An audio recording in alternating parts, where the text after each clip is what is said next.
क्या ये जंग पूरी दुनिया को अपनी लिपेट में ले लेगी? ये जंग अब रुकेगी नहीं, वो किसी किस्म की दबाव का शिकार नहीं हो रहे। वो एक ही बात करें कि मशरिक़ वस्ता का नक्शा बदल देंगे अगर हमारे सुप्रीम लीडर खामनेई पे आज भी आए। इस जंग का नतीजा वो बहुत ख़तरनाक निकलेगा। हमें उस वक्त से डरना चाहिए जब ये जंग पूरी दुनिया पर हावी हो जाए।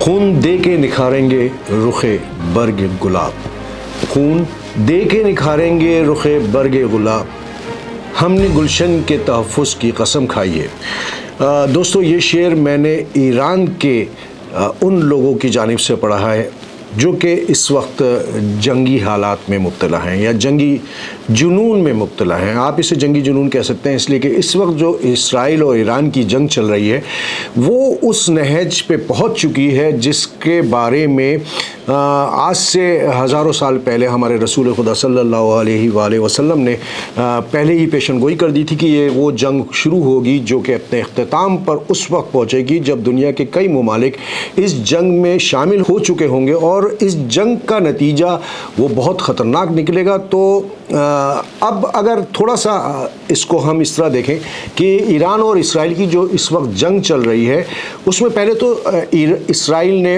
अपनी ताकत पे बड़ा मान करते हुए ईरान के ऊपर हमला किया, लेकिन ईरान ने चूँकि ईरान पहले से इस जो एक जंगी कैफियत या जंगी माहौल का वो अंदाज़ा लगा सकता था, उसने लगा लिया था, तो उसने बहुत पहले से तैयारी की।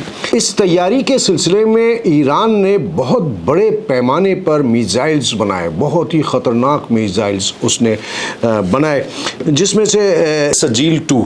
अगर सजील 2 के बारे में मैं आपको बताऊं तो विवर्स, सजील 2 ईरान का वो मिसाइल है जो 2000 किलोमीटर तक की वार कर सकता है, यानी कि एक्यूरेट पोस्ट पे जाकर वो गिर सकता है। तो ईरान के पास इस वक्त जो मिसाइल की ताकत है वो एक बहुत बड़ी ताकत है। ईरान एयरफोर्स के हवाले से अगर बात की जाए तो वो इतनी बड़ी उसके पास वो ताकत नहीं है या फोर्स नहीं है, लेकिन टेक्नोलॉजी के हिसाब से अगर देखा जाए तो इसराइल को उसने नीस्त व नाबूद कर दिया। इसराइल ने जो बड़े बड़े दावे किए थे, हमारी जो पूरी एक रियासत है वो छतरी के नीचे है, टेक्नोलॉजी का पूरा एक सिस्टम हमारे ऊपर ग़िलाफ़ बन के चढ़ा हुआ है और कोई भी रॉकेट, कोई भी मिसाइल नीचे हमारी ज़मीन से आके नहीं टकरा सकता। लेकिन ईरान ने अपनी जो एक उसकी टेक्निक है उसने उस टेक्निक को अप्लाई करते हुए आज इसराइल की अगर बात की जाए तो इसराइल के चंद एक शहर, जिसमें 6 शहर अगर आप कहें तो वो मंज़र पेश कर रहे हैं जो इसराइल ने गज़ा को तोहफे में दिया। यानी कि जो गज़ा की मंज़र को जिन लोगों ने देखा है या हमने देखा है वो अब इसराइल के ऊपर अगर नज़र डालें तो वो आपको इसराइल में नज़र आएगा। यानी कि इसराइल के बहुत सारे तिले हैं और कई मुकामात हैं जो कि नीस्त व नाबूद हो चुके हैं। विवर्स, अगर थोड़ा सा मैं आपको बताऊँ इस जंग में इसराइल का कितना नुकसान हुआ है, ईरान का तो हुआ है, लेकिन जितनी बड़ी ताकत इसराइल है, जितना बड़ा सपोर्ट उसको मिला है, उसके बनिस्बत अगर ईरान ने इसराइल के ऊपर जो वार किए हैं वो किस हद तक मौलिक हैं, तो विवर्स इसराइल इस वक्त परेशान हो चुका है, वो पीछे भी नहीं हट सकता और वो जंग रुकवा भी नहीं सकता। वहाँ की जो आवाम है वो इस कदर परेशान हो गए हैं, सायरन बजते हैं, पूरे इसराइल में सायरन बजना शुरू हो जाते हैं और वो ज़ेर ज़मीन जो बंकर बनाए गए हैं उसके अंदर चले जाते हैं। तो वो जो वहाँ की आवाम है वो ख़ुद भी बहुत परेशान हो चुकी है। इसराइल की हुकूमत बहुत परेशान है और अब वो अपने चारों अतराफ मदद के लिए दरख्वास्त कर रही है, जिसमें अमेरिका सर फहरिस्त है। गो के अमेरिका के सदर ट्रंप ने अभी हाल ही एक ऐलान किया है कि 2 हफ्ते का टाइम है, हम ईरान को 2 हफ्ते का टाइम देते हैं, उसके बाद हम जो उनके सुप्रीम लीडर हैं ईरान के खामनेई उनको सफ़ा हस्ती से मिटा देंगे। सदर ट्रंप ने तो जुमले बहुत अजीब व गरीब इस्तेमाल किए कि ऐसे शख्स को ज़मीन पे ज़िंदा रहने का कोई हक़ हासिल नहीं। डेफिनेटली वो ईरान का एक बहुत बड़ा सरमाया है और मुस्लिम उम्मा का एक बहुत बड़ा नाम है।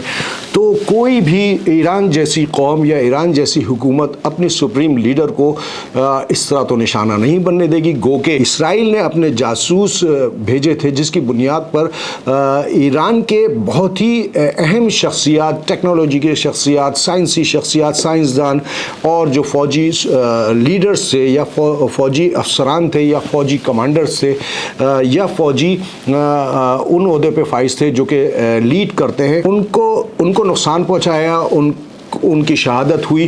तो ये वो गद्दार थे जिन्होंने इसराइल के लिए काम किया ईरान में रहकर। जब ईरान को इस तमाम सूरत हाल का पता चला तो यकीनन उन्होंने इस पर कार्रवाई की और अब तक की इत्तला के मुताबिक 16 इसराइल के जो जासूस हैं वो गिरफ्तार कर चुके हैं, जिसमें से एक आध को शायद सज़ाए मौत भी दी जा चुकी है।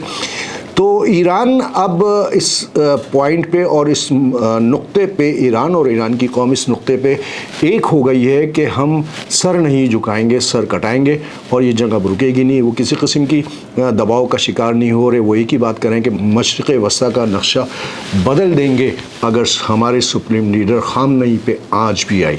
और ये वो बात है जो ईरान कर सकता है, करने की सलाहियत रखता है या करने की हिम्मत रखता है। जंग दो तरीक़े से लड़ी जाती है व्यूअर्स, हथियारों से और हिम्मत से। जिन लोगों के पास हथियार होते हैं और उनके पास हिम्मत नहीं होती वो जंग लड़ ही नहीं सकते। आपके पास अगर हथियार कम है और हिम्मत बहुत है तो हिम्मत से बहुत सारे मैदान मार लिए जाते हैं। अगर एक थोड़ा सा तखमीना लगा जाए नुकसान का, तो इसराइल जिस अंदाज से ईरान पे हमलावर हुआ था, ये सोच के हमलावर हुआ था कि वो ईरान को सफ़ाए हस्ती से मिटा देगा, उसमें वो बिल्कुल नाकाम हो गया। बल्कि उसका रिटर्न जो जवाब मिला उसमें आज इसराइल सफ़ाए हस्ती से मिटता हुआ नज़र आ रहा है। इसराइल के चारों तरफ बादल छाए हुए हैं धुएँ के। अगर डोनाल्ड ट्रंप की बात की जाए तो डोनाल्ड ट्रंप इस गुमान में थे कि वो एक बहुत बड़ी सुपर पावर है। सुपर पावर सिर्फ खुदा की पावर है और खुदा जिसको चाहे इज़्ज़त दे, जिसको चाहे ज़िल्लत दे। नमरूद, फ़िरऔन, कोई नहीं बचा।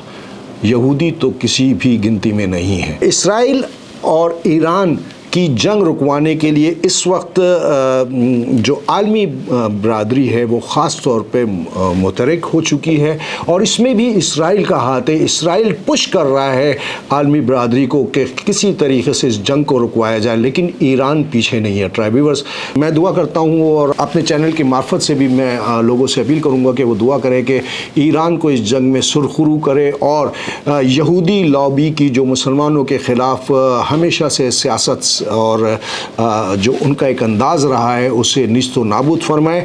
हमें मुत्तहिद होने की ज़रूरत है। इस वक्त ईरान के साथ कई ममालिक खड़े हो चुके हैं और उनको खड़ा भी होना चाहिए था। ये वो वक्त है जब हमें एक होने की ज़रूरत है। तो व्यूअर्स, छोटी छोटी सी बातों पे को दरगुजर करके अगर आपके अपने भी कुछ आपस में एक दूसरे के साथ ताल्लुकात ख़राब हैं तो उसे दूर कीजिए। और मुसलमानों का अब ये वो वक्त शुरू हो चुका है जिसमें हो सकता है कि हम दूसरा टर्न जो है वो पाकिस्तान का हो या यकीनन जो रसूल खुदा सल्लल्लाहु अलैहि वसल्लम का जो पेशन गोई थी उसमें ईरान के बाद इराक़ और दूसरे कई ममालिक शामिल हैं जो कि निस्तो नाबूद हो जाएंगे। और एक पेशन गोई के तहत सिंध का भी जिक्र है कि सिंध भी सफ़े हस्ती से मिट जाएगा। तो व्यूअर्स, हमें इस वक्त मुत्तहिद होने की ज़रूरत है। उम्मीद है कि आपको मेरी किसी बात से आपकी कोई दिल आज़ारी नहीं हुई होगी। ये वीडियो मैंने आपकी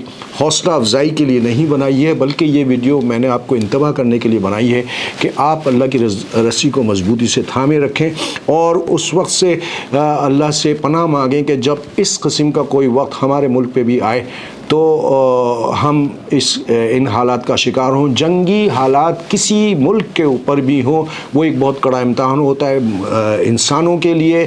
ज़ाहिर है कि ऐसी चीज़ें जो कि इंसानों की बनाई हुई हैं वो तो बेमायने होती हैं, लेकिन इंसानी जान बहुत कीमती होती है। जंग होती है, उसमें जान का जो नुकसान होता है वो एक बहुत बड़ा अलमिया होता है। तो अल्लाह ताला से दुआ करें कि इस हालात का शिकार ना हो और उन भाइयों के लिए दुआ करें जो इन हालात का शिकार हैं। उम्मीद है कि आपको ये मेरी वीडियो पसंद आई होगी। अपने होस्ट हसन रज़ा अस्मानी को इजाज़त दें। अस्सलाम वालेकुम व रहमतुल्लाहि व बरकातुहू।